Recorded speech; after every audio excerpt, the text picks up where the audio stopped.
നമസ്കാരം. SSC മലയാളിയുടെ പുതിയൊരു ക്ലാസ്സിലേക്ക് എല്ലാവർക്കും സ്വാഗതം.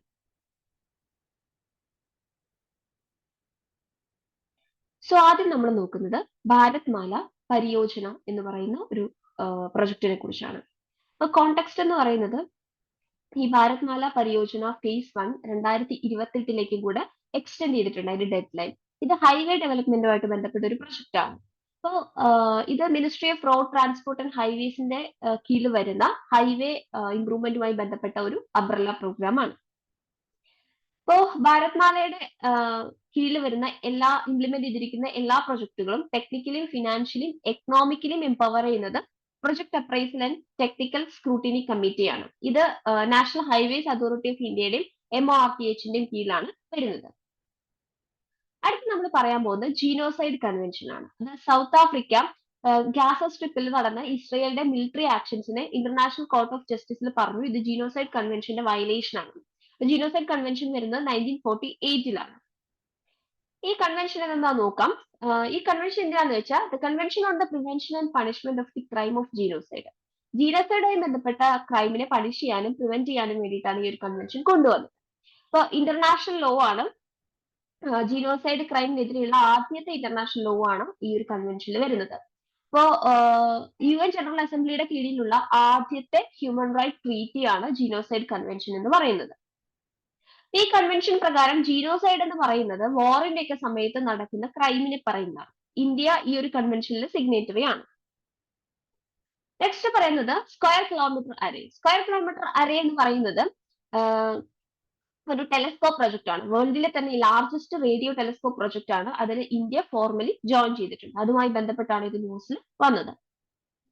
ഈ ടെലസ്കോപ്പ് ലൊക്കേറ്റ് ചെയ്തിരിക്കുന്ന സൗത്ത് ആഫ്രിക്കൻ ഓസ്ട്രേലിയയിലാണ്. ഫൗണ്ട് ചെയ്തത് 2019 16 മെമ്പേഴ്സ് ആണ് ഇതിനകത്ത് വരുന്നത്. Australia, south Africa, Canada, China, India, Japan, south Korea, UK, Spain, Portugal, France, Switzerland, Germany, Netherlands, Sweden and Italy. ഇത്തരം 16 മെമ്പേഴ്സ് ആണ് സ്ക്വയർ കിലോമീറ്റർ അറേയിൽ വരുന്നത്. ഇതിന്റെ ഹെഡ്ക്വാർട്ടേഴ്സ് വരുന്നത് UK-യിലാണ്. അടുത്താണ് നോ യുവർ ആർമി. ഇതൊരു ഫെസ്റ്റിവൽ ആണ്. ലക്നൌവില് നോ യുവർ ആർമി എന്ന് പറയുന്ന ഒരു ഫെസ്റ്റിവൽ നടക്കുന്നുണ്ട്. അവിടെ നമ്മുടെ ഗോർഖ ബ്രിഗേഡ് ജവാൻസ് അവരുടെ സ്കിൽസ് ഡിസ്പ്ലേ ചെയ്യുന്നുണ്ട്. ആർമിയുടെ പരേഡുമായിട്ട് ബന്ധപ്പെട്ട് നമ്മുടെ ജനുവരിയിലാണ് അത് നടക്കാറ്. മാർഷൽ ആർട്സിന്റെയും അതുപോലെ ഡിഫൻസ് ടെക്നോളജിയുടെ ഒരു ഷോക്കേസ് ആണ് ഒരു 3 ഡേ ഫെസ്റ്റിവൽ ആയിട്ട് ഇവിടെ നടക്കുന്നത്. Next Prithvi programme for earth observation satellite project with Mauritius. മൗറീഷ്യസുമായിട്ട് ചേർന്ന് പൃഥ്വി പ്രോഗ്രാം അതൊരു എർത്ത് ഒബ്സർവേഷൻ സാറ്റലൈറ്റ് പ്രൊജക്ട് ആണ്. അത് വരുന്നുണ്ട്.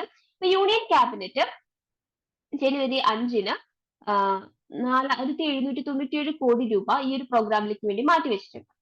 പിന്നെ അതിന്റെ അണ്ടറിൽ ഒരു 5 existing schemes ministry of earth സയൻസിന്റെ വരുന്നുണ്ട്. ഈ പ്രോഗ്രാം എന്ന് പറയുന്നത് നമ്മുടെ അറ്റ്മോസ്ഫിയർ, ഓഷ്യൻ, ജിയോസ്ഫിയർ, ക്രയോസ്ഫിയർ ഇതിന്റെയൊക്കെ ഒരു ലോങ് ടൈം ഒബ്സർവേഷൻ ഇൻക്രീസ് ചെയ്യുക. അതുപോലെ പ്ലാനറ്റിൽ ഉണ്ടാകുന്ന സോളിഡ് എർത്തിൽ ഉണ്ടാകുന്ന ചേഞ്ചസ് ട്രാക്ക് ചെയ്യാം. വെതർ പ്രിഡിക്ട് ചെയ്യാനുള്ള പുതിയ മോഡൽസ് ഡെവലപ്പ് ചെയ്യുക. ക്ലൈമറ്റ് ഹസാർഡ്സിനെയും ഓഷ്യൻ ഹസാർഡ്സിനെയൊക്കെ മനസ്സിലാക്കുക. ക്ലൈമറ്റ് ചേഞ്ചിനെ കൃത്യമായിട്ട് അണ്ടർസ്റ്റാൻഡ് ചെയ്യാം. പോളാർ ആൻഡ് ഹൈസി റീജിയൻസിനെ എക്സ്പ്ലോർ ചെയ്യാം. അതുപോലെ ഓഷ്യൻ റിസോഴ്സസിന്റെ സസ്റ്റൈനബിൾ യൂസിന് വേണ്ടിയിട്ടുള്ള പുതിയ ടെക്നോളജീസ് കൊണ്ടുവരിക. ഇതൊക്കെയാണ് ഈ പൃഥ്വി പ്രോഗ്രാമിന്റെ മെയിൻ ആയിട്ടുള്ള ഒബ്ജക്റ്റീവ്സ് എന്ന് പറയുന്നത്. അടുത്ത നമുക്ക് പഠിക്കാനുള്ളത് ആന്റി മൈക്രോബിയൽ റെസിസ്റ്റൻസ് ആണ്. National centre for disease control union health മിനിസ്ട്രിയായിട്ട് ചേർന്ന് റീസെന്റ് ആയിട്ട് ഒരു ആന്റി മൈക്രോബിയൽ റെസിസ്റ്റൻസ് പ്രിവാലൻസിനെ കുറിച്ച് പറഞ്ഞിരുന്നു. ഒരു സ്റ്റഡി നടത്തിയിരുന്നു. ആ സ്റ്റഡിയിലെ ഫൈൻഡിങ്സ് എന്തൊക്കെയാണ് നമുക്ക് നോക്കാം. 57% ആന്റിബയോട്ടിക്സ് ഇന്ത്യയിൽ പ്രിസ്ക്രൈബ് ചെയ്യുന്നത് അതിന് high risk of antimicrobial resistance ഉണ്ട്. ഇന്ത്യയിലെ ആന്റിബയോട്ടിക് യൂസേജ് എന്ന് പറയുന്നത് 71.9% ആണ്. വളരെ കൂടുതലാണ്. അതിൽ തന്നെ 4 അതിലധികമോ ആന്റിബയോട്ടിക്സ് കഴിക്കുന്ന പേഷ്യൻസിന്റെ പെർസെന്റേജ് എന്ന് പറയുന്നത് 4.6% ആണ്.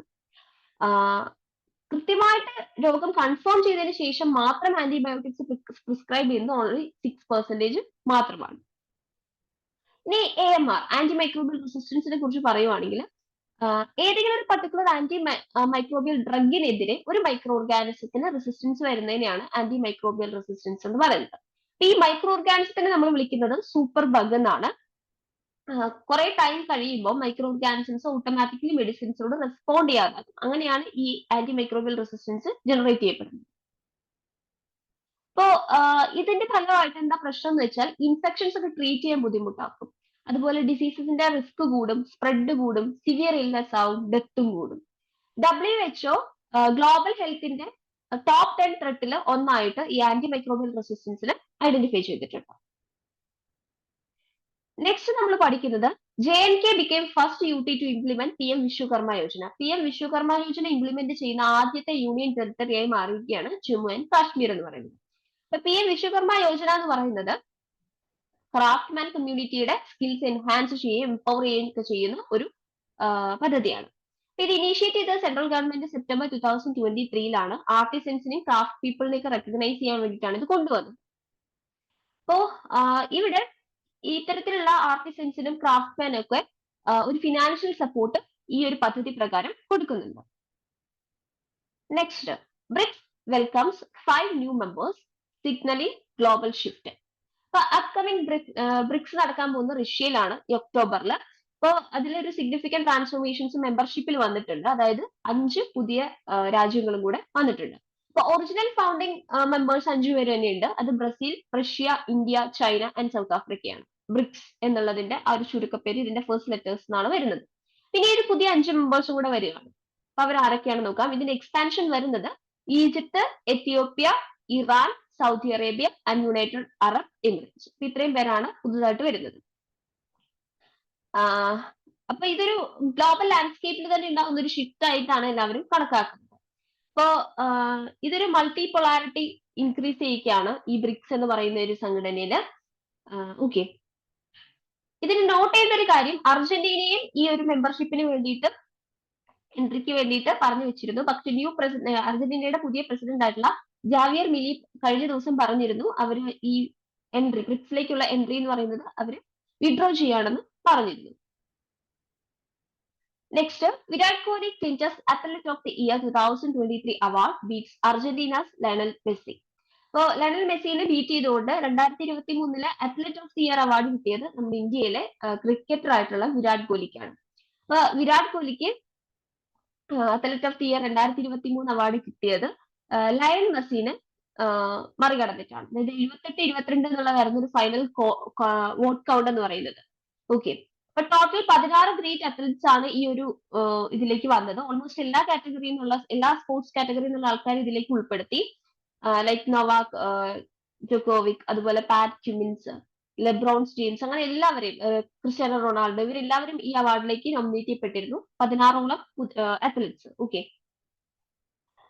നെക്സ്റ്റ് പറയാനുള്ളത് 3 products from Arunachal Pradesh get GI tag.